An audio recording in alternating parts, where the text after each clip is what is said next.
Toujours avec les glucocorticoïdes et l'effet minéralocorticoïde. On a dit que l'effet minéralocorticoïde, c'est l'effet accessoire de l'aldostérone qui est l'absorption du sodium et donc l'augmentation de la volumétrie et puis de la pression artérielle. Donc, parmi les effets indésirables des glucocorticoïdes, on va trouver l'hypokaliémie. L'hypokaliémie, ça veut dire un niveau bas de potassium, puisque les glucocorticoïdes ils vont avoir un effet similaire à celui de l'aldostérone, donc l'augmentation de la natrémie et la diminution de la kaliémie. Donc, l'hypokaliémie chez une personne diabétique, c'est très dangereux. Pourquoi? Tout simplement, on va voir que la libération de l'insuline, à titre d'exemple, la libération de l'insuline, elle dépend des pompes de potassium. Ce sont des pompes K plus ATPase. Ça veut dire qu'ils vont s'ouvrir et se fermer en fonction de la concentration de l'ATP au niveau intracellulaire. Ok, on va voir le mécanisme de la libération d'insuline au niveau d'une cellule bêta-pancréatique.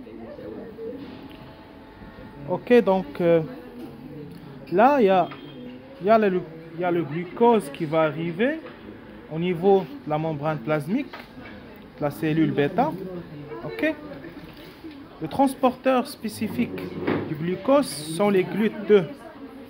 Ok. Ce sont des transporteurs qui sont spécifiques pour le glucose.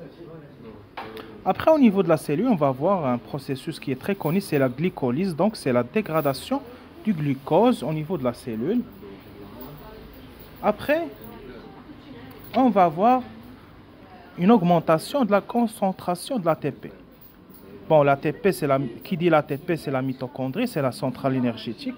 Donc, la concentration de l'ATP va augmenter. L'ATP, c'est l'adénosine triphosphate. Donc, l'adénosine, c'est un dérivé de l'adénine. Triphosphate, il y a 3 liaisons phosphate avec des liaisons anhydrides. Les liaisons anhydrides, ce sont des liaisons qui sont riches en énergie. Ok. Donc, l'augmentation de l'ATP, on va voir des canaux K plus ATP qui dépendent de l'ATP. Ça veut dire qui dépendent de la variation de la concentration de l'ATP, de l'énergie. Ces canaux sont des canaux K plus. Ok. Et là, on vient de voir que parmi les effets indésirables des glucocorticoïdes, c'est l'hypokaliémie. Et ça, c'est pas bien. Ok. Donc, ces pompes vont être bloquées. Ok. Il y a un processus de dépolarisation. On va voir l'ouverture des canaux calcium. Vox, ça veut dire qu'ils dépendent. Voltage dépendant, ça veut dire il y a une dépolarisation. C'est excitable. Ok. Ce pas des canaux CA2+ normal, mais ce sont des canaux qui dépendent de la dépolarisation, de la repolarisation. On ne va pas entrer dans les détails, mais ce qui nous intéresse, nous, ce sont les canaux K+. Après, dans le processus, on va voir une entrée du CA2+, et la variation de la concentration du calcium au niveau cellulaire. On va voir la libération de l'insuline. OK?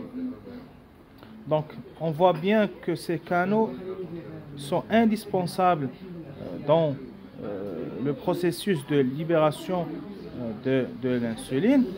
D'ailleurs, il y a des produits pharmaceutiques qui vont bloquer directement les canaux K+, ATP. OK? Voilà. Donc, il y a des produits qui vont bloquer directement le K+. Donc, pour libérer davantage l'insuline, on peut bloquer directement ces pompes de K+, avec des inhibiteurs spécifiques. Voilà, merci.